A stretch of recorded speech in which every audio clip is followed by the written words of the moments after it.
শুভ সকাল সবাইকে। আজকাল আমরা বই পড়তে একদম ভুলে গেছি। যা পড়েছি সেই ছোটোবেলাতেই পড়েছি অথবা আমাদের পড়ানো হয়েছে।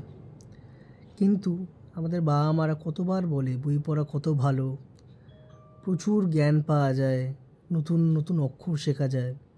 কিন্তু আমরা সেগুলো সবসময় অগ্রাহ্য করে গেছি। নয় কাজের ভেতরে ব্যস্ত থেকেছি, নাহলে খেলাধুলো করেছি, নাহলে টিভি দেখেছি বা মোবাইল ঘেঁটেছি। তো এই যে বইটা পড়ে আমি কত নতুন অক্ষর শিখছি। কালকেই বইমেলায় গেছিলাম, একটা গল্পের বই কিনলাম, সেটা ভূতের গল্পের বই, যেহেতু খুব পছন্দ করি ভূতের গল্প শুনতে। তো পড়ে দেখছি যে কত কিছু জানা যায়, নতুন কত অক্ষর শেখা যায়। তো এটা ভীষণ ইম্পর্টেন্ট, প্রত্যেকেরই বই পড়াটা খুব দরকার। আমিও শুরু করেছি। আপনাদের যাদের বই পড়তে ভালো লাগে সবাই পড়ুন, খুব ভালো লাগবে। Thank you.